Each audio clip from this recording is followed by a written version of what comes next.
우리 사람이 한번 크게 아파 보거나 아니면은 병원에 가서 큰 수술을 한번 받아보면은 깨닫는 게 있습니다. 그게 뭐냐면은, 그러구나, 우리 자신에 대해서는 더 이상 기대할 존재가 되지 않는다. 우리 인간의 그 나약함, 처절한 나약함, 이걸 깨닫게 됩니다. 그래서 아무리 건강이 좋아도 내 건강을 자랑할 수 없어요. 나 인간적인 그 무엇 자랑할 게 하나도 없어요. 내가 가진 것, 그 은 하나 자랑할 게 하나도 없어요. 나는 이토록 처절하게 연약한 존재구나. 그래서 더 이상 나 자신에 대해서는 더 큰 기대할 바가 없구나 하는 것을 깨닫게 되어져요. 그 또 하나 깨달음이 있었어요. 의사의 말이 그렇게 권위가 있구나.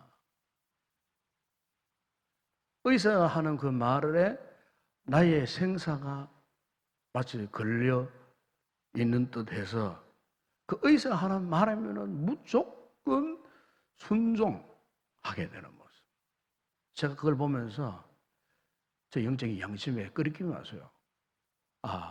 내가 의사보다 더 능하신 하나님의 말씀에 대해서는 이렇게 순종하지 못했는데, 인간 의사의 말에는 이렇게 내가 잘도 순종하는구나. 너무너무 하나님 앞에 부끄러움을 느꼈어요. 끓이낌이 왔어요. 그러면서 결단하게 되었어요. 이제는 하나님의 말씀이면은 100% 내가 믿고 의지하고 순종하리라. 아멘. 사람이요, 이런 막다른 골목에 던져지면은요, 이런 깨달음이 와요. 물론 우리 성도들이 믿음의 사람들이니까 그나마 성령의 감동을 받고 살아가는 믿음의 사람들이니까 이런 깨달음이 올 수 있지, 믿음이 전혀 없는 분들은 이런 깨달음도 없죠, 사실은. 그래서 우리가 경건한 성도들이 때때로 이런 위급한 상황을 만나게 되니까 한도 없이 우리의 인간의 나약함, 내 자신에 대한 부끄러움, 그러면서도 이제는 하나님 밖에 다른 답이 없다 하는 것을 깨닫게 되더라는 겁니다. 그러므로 우리 성도들도 아무리 힘들고 어렵고 이 절망적인 상황을 만났다고 할지라도 우리는 확신해야 됩니다. 하나님이 지금 내 안에 계신다. 그래서 우리는 그 전능하신 하나님을 바라고 기대하고 소망하면서 살아야 한다 하는 이 믿음을 가지는 성도들이 되기를 바랍니다. 이 믿음을 가진 자에게는 어떤 갑작스러운 홍해가 나타나도 하나님을 바라볼 수 있고, 갑작스러운 골리앗이 나타나도 그분을 바라볼 수 있고, 그분과 함께하면 사람으로 할 수 없는 것까지도 할 수 있다는 이 믿음의 큰 확신, 믿음의 역사가 이루어지게 된다는 것입니다. 그래서 주님께서 여러분 누가복음 18장 27절에서 이렇게 말씀하셨습니다. 이러시되 무릇 사람이 할 수 없는 것을 하나님은 하실 수 있느니라 그랬어요. 무슨 말씀입니까? 인간의 눈으로 볼 때는 도저히 그거는 불가능해요. 그러나 하나님은 가능한 거예요. 인간의 지식으로는 상상도 할 수 없는 광활한 이 우주의 이 전 세계를 만드신 그 전능하신 하나님, 그 하나님을 우리가 기억한다면 하나님이 못하실 일이 뭐가 있겠어요? 우리가 성경을 보게 되면 도무지 아들을 낳을 수 없었던 100세 된 그 아브라함에게 아들을 주신 분이에요. 도무지 치유될 수도 없는 열왕기상 10장에 보시면은 사라밧 과부의 그 아들, 죽었던 아들이에요. 그 죽은 아들을 살려내셨던 그 하나님, 출애굽기 17장에 보시면은 도무지 물 한 방울도 나올 수 없는 반석에서 어떻게 해요? 물이 시편 78편 15절을 보니까 광야에서 반석을 쪼개시고 매우 깊은 곳에서 나오는 물처럼 광야에 목이 말라 갈증하는 그 이스라엘 백성들에게 그냥 반석에서 깊은 수백 메타 이 생수가 나오는 것처럼 그 반석을 쪼개가지고 거기에서 샘물을 내신 하나님. 저는 그래서 찬송가 이 384장 가운데 특별히 이제 그 2절을 참 좀 2절.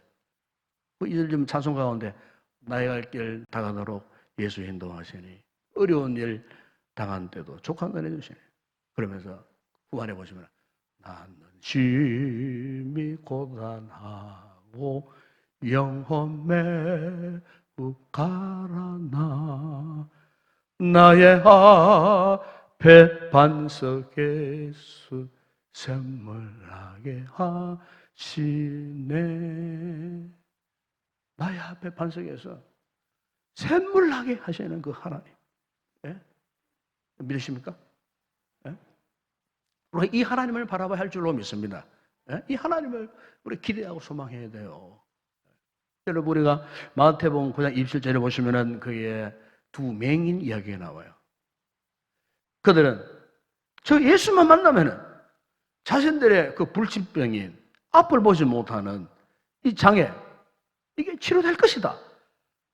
저분을 만나면은 나음을 입을 것이다 하는 그 기대. 그래서 예수님이 이 지나가신다는 소문을 듣고 그들이 어떻게 했습니까? 막 따라가면서 막 큰 소리로 외쳤어요. 다윗의 자손이여 우리를 불쌍히 여기소서. 우리를 불쌍히 여기달라고. 그럴 때 예수님이 길을 가시다가 잠시 발걸음 묻으시고 근데 그들에게요. 그들 돌아보시고 이상한 질문을 하셨어요. 내가 능히 이 일을 할 줄을 믿느냐? 이렇게 물어봤어요. 이 두 맹인이 주님의 이 질문 앞에 어떻게 했습니까? 주여 그래 하오이다 그래서 쭉 그렇습니다. 네. 그러니까 이 두 맹인이 주님을 향한 기대, 이 소망이 믿음으로 바뀌는 순간이에요. 기대와 소망이 믿음의 역사로 바뀌는 순간. 주님이 그걸 보셨어요. 그래, 너희 믿음대로 되라 그랬어요. 그러자 그들이 즉시 눈을 떴어요. 여러분, 예수님을 믿는 사람, 예수님을 기대하고 소망하고 그분을 바라보는 자들에게는요, 이같이 즉시 우리 인간이 상상할 수 없는 위대한 놀라운 일들이 일어나는 줄로 믿습니다. 우리가 어디에 있든지 어떤 상황에 놓여져 있든지 여러분 믿음으로 전능하신 하나님을 바라보고 그분을 소망하고 그분을 기대하는 자에게는 이 같은 기적의 역사, 이 두 맹인만 경험하는 것이 아니고 이런 초자연적인 역사가 오늘 이 세대를 살고 있는 우리에게도 일어난다는 사실입니다. 여러분 그래서 주님께서 마가복음 11장 24절에서 보면은 이 같은 역사하심에 대해서 그러므로 내가 너희에게 말하노니 무엇이든지 기도하고 구하는 것은 받은 줄로 믿어라. 그래야만 너희에게 그대로 되리라. 그랬습니다. 그대로 되리라. 저는 오늘 우리 성도들이 주님의 이 약속의 말씀을 바라보며 기대하고 소망할 수 있기를 바랍니다. 사람이 이런 어떤 것을 기대하고 소망을 간다는 것은 참 그 사람의 희망이 있다는 희망. 사람에게 희망이 없는 것만큼 불행한 사람이 없어요. 희망이 있다는 것은 축복입니다. 희망. 사람이 희망을 가져야 돼요. 소망을 가지고 살아가야 돼요. 희망이 없으면 그 사람은 죽은 시체와 똑같아요. 이것은 이제 이 솔로몬이 이 전도서 9장 4절에서 이렇게 말씀을 했어요. 거기 보면은 모든 산자들 중에 들어있는 자에게는 누구나 소망이, 산자들에게 소망이 있다. 영적으로 산 자들에게는 소망이 있어요. 이걸 단순히 어떤 육신적인 공통적인 보편적인 생명을 말하는 게 아니에요. 이 솔로몬의 심한 말씀을 하고 있지 않습니까? 영적으로 생명을 가진 자에게는 소망이 있다. 그런데 소망 이고가 어떤 차이가 나느냐? 산 개가 죽은 사자보다 낫기 때문에 그래요. 사자가 얼마나 힘이 있습니까? 살아있을 때 사자의 그 표유 소리가 얼마나 무섭습니까? 그런데 사자에게 생명이 있다는 거예요. 그런데 사자보다 못한 강아지, 개에게는 생명이 있어요. 그러니까 생명이 있고 그 차이는 사자보다 생명이 있는 개가 더 낫다는 거예요. 여러분, 오늘 우리에게 정말로 하나님을 믿는 믿음이 있음을 증명하는 것이 뭔 줄 아십니까? 우리 성도들이 아무리 힘들고 어렵고 절망적인 상황 속에서도 모든 두려움을 던져버리고 온전히 주님을 바라볼 수 있는 그 믿음을 가진 것. 주님을 바라볼 수 있는 것. 하나님을 소망할 수 있는 것. 여러분, 이게 오늘 우리의 믿음의 증거가 되는 거예요. 믿음이 있다 하면서도 조그만 어려움도 조그만 몸에 질구가 들어오고 뭐 가정에 조그만 어떤 분란이 일어나고 뭐 이상한 그만 크게 막 갈피를 못 잡아가지고 막 방황하고 흔들리고 하는 그런 분들이 없지 않아 있어요. 그런 분들은 사실 믿음이 없는 거예요. 하나님을 진정으로 바라보는 자가 아닌 거예요. 하나님을 진정으로 소망하는 자가 아닌 거예요. 여러분 오늘 본문에 보시면은 정말로 하나님을 진정으로 바라보고 소망하고 기도했던 성도들의 모습이 오늘 사도행전 12장에 나타나요. 그런데 지금 이들이 참 상황이 어떤 상황이냐. 본문 1절에 4절에 보시면은 헤롯 왕이 교회를 지금 막 무섭게 핍박하던 그런 시대였어요. 바로 며칠 전에 이 야고보 사도가 헤롯에 의해서 순교를 당하였어요. 또한 베드로 역시도 복음을 전하다가 붙들려갖고 지금 보십시오. 오늘 본문에는 그 내용 아닙니까? 파수대가 철문이, 감옥문이 4개나 겹쳐 있는 그 가장 깊은 감옥에 그것도 모자라가지고 각 옥문마다 중부장관 4명의 군사가 눈을 부릅뜨고 지키는 그 파수대, 4곳의 파수대를 거쳐야 들어갈 수 있는 그야말로 삼엄한 경계가 있는 물 셀 틈 없이 지키고 있는 철통 같은 그 경비대가 지키고 있는 그 감옥에 지금 베드로가 갇혀 있었어요. 그때가 6월절 기간이었어요.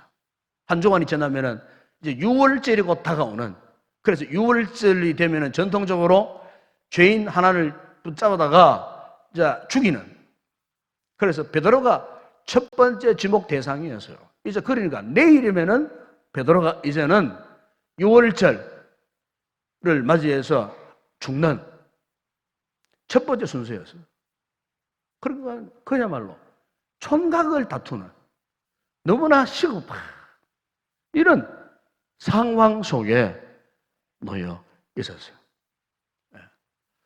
여러분, 헤롯이 왜 베드로를 이렇게 깊은 감옥에 집어넣고 철저하게 감시 감독했는가? 우리가 사도행전 5장에 보게 되면은 베드로와 요한이 복음을 전하다가 대제사장들과 사두개인들에게 시기를 고소를 당해가지고요. 그때도 감옥에 들어가죠. 감옥에. 밤중에 주의 천사들의 도움으로 기적처럼 풀려나죠. 헤롯이 이들의 과거 이 전력을 잘 알고 있었어요. 그래서 이번에야말로 이놈들을 단단히 묶어놨다가 6월절 날 이들을 처형시킬 것이라고 단단히 벼르든. 그래서 4개의 옥문을 육중하게 지키고 절대 감옥에 빠져나올 수 없는 이런 상황을 만들어 놓은 거예요. 그러니까 한마디로 말하면은 도저히 탈출 불가능한 상황. 이런 철저하게 닫혀있는 이 문제를 어떻게 풀 것인가? 사람의 생각으로, 인간의 생각으로는 어떻게 답이 없잖아요. 답이 없어요. 우리가 믿음의 생활을 하다 보게 되면은 이렇게 철저하게 닫혀버린 희망이라고는, 소망이라고는 전혀 보이지 않는 인간적인 답이 안 보이는, 어떤 실패한 자리에서 아무리 하늘을 쳐다보고 땅을 내려봐도, 동서사방을 둘러봐도 그냥 꽉 막혀 있어요. 답이 없는 것 같아요. 여러분, 이랬을 때에 오늘 저와 여러분이 어떻게 이 문제에서 탈출할 수 있을까? 이 문제를 해결받을 수 있을까? 여러분, 오늘 본문 성도들의 모습을 보면은 보세요. 5절에 이렇게 한마디로 말씀합니다. 이에 베드로는 옥에 갇히고 교회는 그를 위하여 간절히 하나님께 기도하더라. 아멘. 이거요, 이거. 이 같은 절망적인 총각을 듣는 상황 속에서 초대교회 성도들이, 그 교회의 성도들이 베드로가 풀려날 것을 기대하면서 진심으로 하나님 앞에 기도했다, 그 말이에요. 하나님을 바라보고 하나님 외에는 답이 없음을 알고 온전히 그분께만 기도한 거예요. 기도한 것. 여기서 우리 몇 가지 얻을 수 있는 교훈 하나가 있어요. 종종 우리 성도들이 공적 기도할 때, 공기도할 때 여러 가지 기도 정말 많겠지만 빠뜨리지 말할 기도가 있어요. 그거는 교회의 사역자를 위해서 꼭 기도해야 돼요. 주일 예배든, 주일 오후 예배든, 수요 예배든, 다른 기도는 잘 준비하는데 보면은 이 사역자, 이 담임 목사의 목회를 위한 기도를 빠뜨려버려요. 담임 목사를 위해서 빠뜨려버려요. 그 중요한 사명을 여러분 넘겨버리는 거예요. 교회는 복음의 사역자들을 위해서 기도할 사명이 있는 거예요. 다른 거 못해도 그건 꼭 해야 되는 거예요. 그걸 빠뜨리면 안 돼요. 기도 준비할 때 꼭 그걸 기록하세요. 반드시 기도하셔야 돼요. 왜냐하면 이 사역자들은요, 산꼭대기로 말하면은 매 꼭대기에서 있는 사람들이에요. 그러니까 바람을 많이 받아요. 온갖 바람을 많이 받아요. 산 밑에 있으면 바람 별로 안 받아요. 그만큼 힘든 위치예요. 그리고 공적 기도에 목사를 위한 기도를 빠뜨리면 안 됩니다. 반드시 하셔야 됩니다. 그 여러분 사명입니다. 사명. 오늘 보세요. 초대교회 성도들이 베드로가 옥에 갇혔을 때 어떠했어요? 그들이 교회는 기도했다. 성도들이 기도했다. 이 초대교회 성도들이 이 정체적으로는 굉장히 무력한 자들이에요. 그래서 이 정치적인 이 핍박 속에서 헤롯의 이 감실패에서 도망 다니는 자들. 그런데 이 도망 다니는 이들이었지만은 이들이 모여가지고 어떻게 해요? 베드로 사도를 위해서 기도해요. 꼭 베드로 사도를 위해서만 기도하라는 말은 아니에요. 우리 이가 믿음의 삶을 살면서 이런 힘들고 어려운 상황을 만났을 때에 우리 성도들에게 본성적으로, 영적인 본성적으로 해야 할 게 뭐냐? 기도예요, 기도. 이 기도는 하나님을 바라는 거예요. 기도는 하나님을 소망하는 거예요. 며칠 전에 지금 야고보 사도가 헤롯에 체포되어 죽음을 당했을 때에 만약에 성도들이 이런 걸 할 수가 있었어요. 야고보가 죽었으니까 뭐 기도해봤자 소용없는 일이야. 이러면서 만약에 이 초대교회 성도들이 실망하고 포기해버리고 오히려 하나님 앞에 원망하고 불평하고 그래 했더라면은 여러분 오늘의 이 기도가 응답되었겠습니까? 베드로 사도가 풀려날 수가 있었겠습니까? 여러분 초대교회 성도들의 이 같은 모습은 바로 오늘 우리가 어떤 환난, 인생의 시련, 역경, 문제를 만났을 때에 우리가 참으로 하나님 앞에서 어떤 태도를 취하는가, 취할 것인가 하는 이 귀한 모범을 지금 우리에게 보여주고 있는 거예요. 어떤 위기적 상황을 만났을 때도 불평하지 말고 기도해야 된다 그 말이에요. 어떤 걱정근심거리가 있는가? 그러면은 기도해야 된다는 말씀입니다. 만약 제가 나에게 막 걱정거리가 있고 어떤 문제가 있는데 그런데 기도하지 못해요. 이게 무슨 말인 줄 아십니까? 이것은 하나님을 믿지 않는다는 방증입니다. 하나님을 진정으로 믿지 못하기 때문에 기도 안 하는 거예요.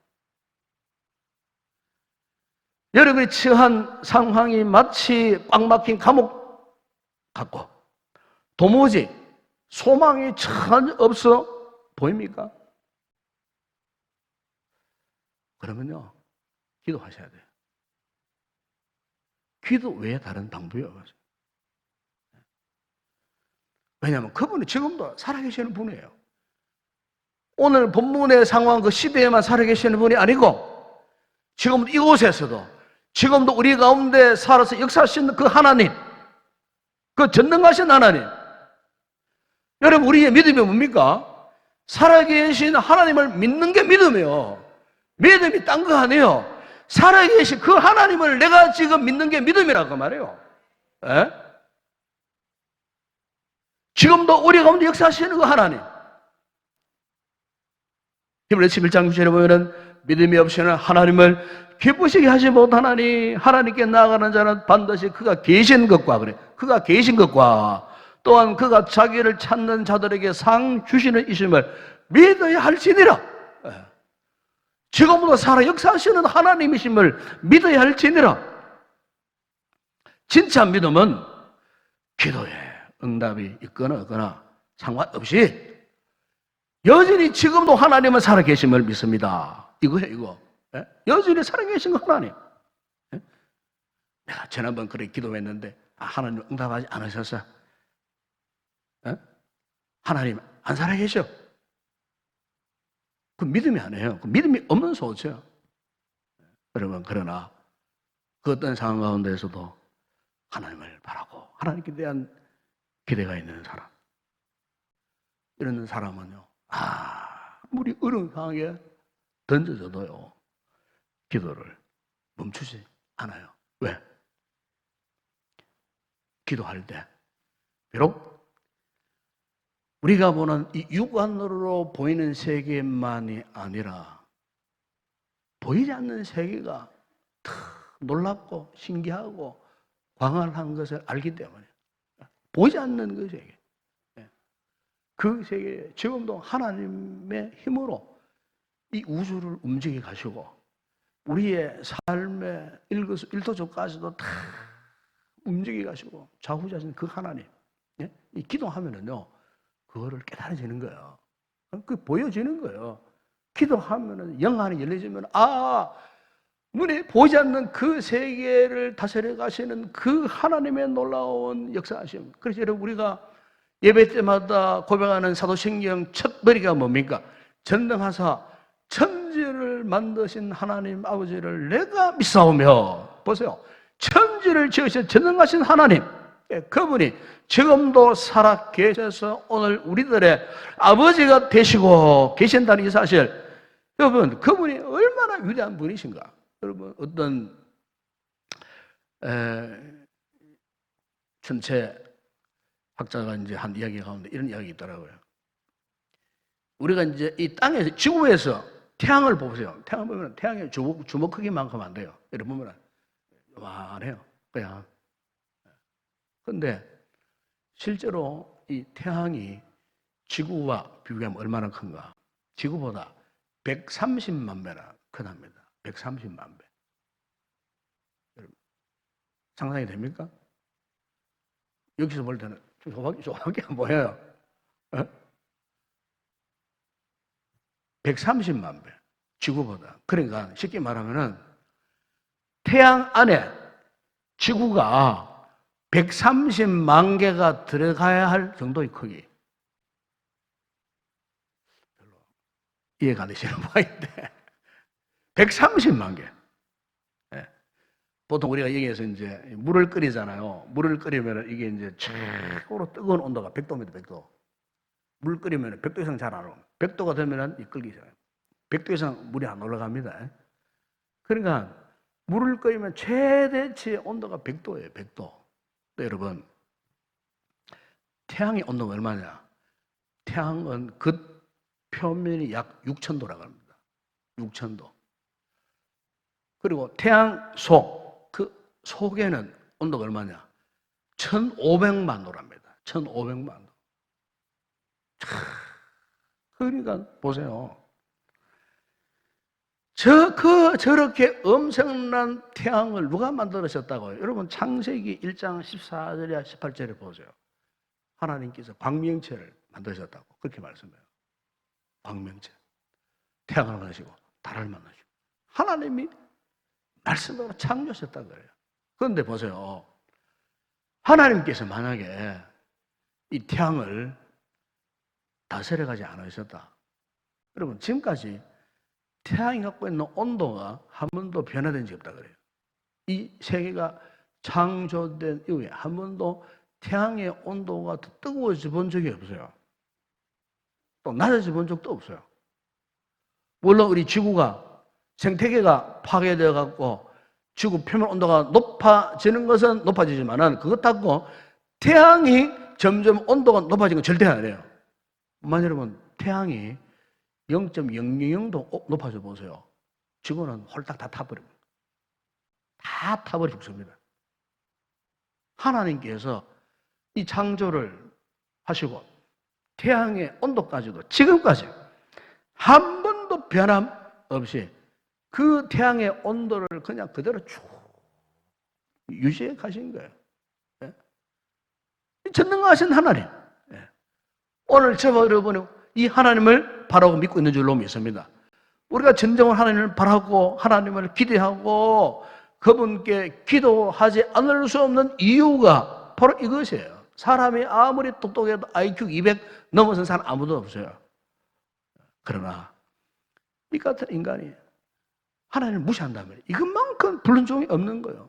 이 같은 나약한 우리 인간이 하나님을 과소평가하고 하나님을 의지하지 않는다면 이것만큼 불쌍함이 없는 거예요. 학생이 뭐 수학 문제 하나 안 풀렸다고 그 뭐 수능 시험 떨어졌다고 망하는 거 아니에요. 예? 그것 때문에 망하는 거 아니에요. 우리에게 때로 뭐 어떤 질병이 들어왔다고 그것 때문에 죽고 그것도 문제가요. 뭐 폭우가 쏟아져 가지고 뭐 태양이 없어집니까? 태풍이 왔다고 구름이 콱 꼈다고 태양이 없어집니까? 아니에요. 그 짙은 시커먼 먹장구름 그 뒤편에 여전히 뭡니까? 뜨거운 태양이 빛을 비추고 장렬하고 있다는 거예요. 예? 여러분, 우리 하나님 아버지께서 그런 분이에요. 예? 내 믿음과는 상관없이, 내 기도 응답에 상관없이, 내가 던져진 어떤 상황과 상관없이 그분은 지금도 여전히 우리 가운데 살아계시고 존재하고 계신다는 사실. 여러분, 우리가 이 하나님을 믿고 바라고 기도할 때 어떤 일이 있는 줄 아십니까? 여러분 6절에 보세요. 6절에 보면은 헤롯이 베드로를 그야말로 철저하게 감금한 상태. 예. 며칠 전에도 야고보를 죽여버린 무서운 이 교회를 찬양하는 핍박자 이 헤롯. 이 헤롯이 베드로를 아주 철저하게 묶고던 그 상태. 그런 상태였지만은 보세요. 하나님께서 베드로를 보면은 베드로가요 이런 상황 가운데 어떻게 했다고 말합니까? 깊이 잠들어 있었어요.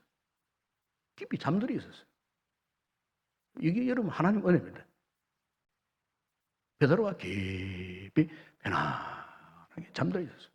되게 우리들은 어떤 뭐 경제적인 어려움 당하면은 고민해가고 잠도 못 자고 좀 몸이 아파도 잠을 잘 수 없고 누군가 뭐 다투기만 해도 막 신기 곤두서가 잠을 못 자잖아요. 지금 베드로는 보세요. 베드로는 바로 내일 죽는 순간이 바로 코앞에 있었어요. 그런데 그는 이런 다급한 상황 속에서도 너무나 깊은 잠에 취해 있었어요. 그 이유가 뭘까요? 지금 베드로는요 옥중에서도 성령으로 충만한 상태예요. 마가다라 방에서 성령 쫙 은혜가 지금 계속 그대로 유지되는 상태. 그러니까 하나님께서 성령으로 그를 충만하게 하셨어요. 예. 그 하나님의 손길이 그를 붙들고 계시는 거예요. 그 믿음이 흔들리지 않도록 하나님이 그 베드로를 그 무시무시한 옥중 한가운데, 그것도 내일 당장 죽을 그 죽음의 그림자 앞에 있지만은 이 베드로가 두려워 떨고 원망, 불평, 절망 하는 것 전혀 없었어요. 오히려 더 뭡니까? 편해서 옥중에서도 깊은 잠을 잤다는 겁니다. 여러분 오늘 성도들도 마찬가지입니다. 우리 아무리 힘들고 어렵고 이 답답해를 당해도 성도는 절대로 우리 스스로가 약해지면 안 돼요. 예? 삶을 포기해서도 안 돼요. 어떨 때 포기하면 안 돼요. 그만큼 바보스러운 삶이 없어요. 우리는 삶이 없어요. 아마 여러분 지난 주간에 아시겠지만은 나 정치계에 유명한 그 정두원 의원이라고, 이분이 원래 나이가 61입니다. 저보다 한 살 많아요. 57년생이니까. 이분이 참 젊은 나이에 정치계에 발을 들이고 한때 이명박 대통령 최측근으로, 이명박 대통령이 서울시장할 때 서울 정무부시장까지 하고 국회의원 돼가고 17, 18, 19 3선 의원이 되고, 참 이 여러 방송국 라디오에 출연해가지고 대담도 참, 노래도 너무너무 잘 부르는 참 장래에 참 이렇게 촉망받는 정치인이었어요. 여야 할 것 없이 다 좋아했어요, 정치인들이. 그분은. 그분 아시면 그분이 또 이 교회 안수 집사였어요. 저도 상당히 좋아했던 인물 가운데 한 사람입니다. 정치인들 가운데. 근데 그분이 갑자기 지난 주간에 극단적인 방법을 택해버렸어요. 너무 안타까웠어요. 너무너무 안타까웠어요. 도대체 권력이 무엇이기에? 어떤 문제 때문에 저렇게 되었을까? 제가 참 고민을 많이 했어요. 마치 제 문제 때문에 저는 고민을 많이 해요. 어떻게 저번에 저렇게 돌아가요? 오늘 저는 여러분들 이런 질문을 드리고 싶습니다. 여러분, 정말 지금도 살아계신 하나님을 믿으십니까? 정말로 하나님은 이 세상 누구와도 비교가 안 되는 온전한 만물을 창조하신 창조주 하나님을 믿습니까? 진정 하나님을 기대하고 소망하고 계십니까? 그러면요, 어떤 상황 속에서도 두려워하면 안 됩니다. 놀라서도 안 됩니다. 스스로 삶을 포기할 수 없어요. 이 하나님을 진정으로 믿는 사람이라 할 수 없어요. 로마서 11장 30절에 사도 바울이 고백했습니다. 이는 만물이 주에게서 나오고 주로 말미암고 주에게로 돌아가매라. 그에게 영광이 세세에 있을지어다. 아멘. 그래서 하나님의 절대 주권을 고백하는 거예요. 모든 것이 주께로 나오고 주께서 의해서 진행되어서 그리고 주께로 돌아가는 거예요. 하나님의 이 절대 주권. 우리 성도들이 이 믿음을 가져야 할 줄로 믿습니다. 그분이 우리에게 필요한 모든 것, 풍성한 것 채워주시고 우리의 생각보다 더 넘치도록 채워주시는 분, 우리가 안고 있는 어떤 문제의 결박도 그분의 능력으로 깨끗하게 풀어줄 수 있는 전능하신 그 하나님, 바로 그 하나님께서 오늘 보면 7절에 보세요. 겉으로 무섭게 감감되어 있는 그 옥중에서 보세요. 하나님께서 베드로의 옆구리를 쳐서 깨워갖고 일어나라. 사슬이 그 손에서 벗어지고 4개의 철문이 저절로 활짝 다 열려지고 파수꾼이 눈을 보라려고 지켰던 파수꾼들이 무용지물 어떻게 거부할 수 없는 상황.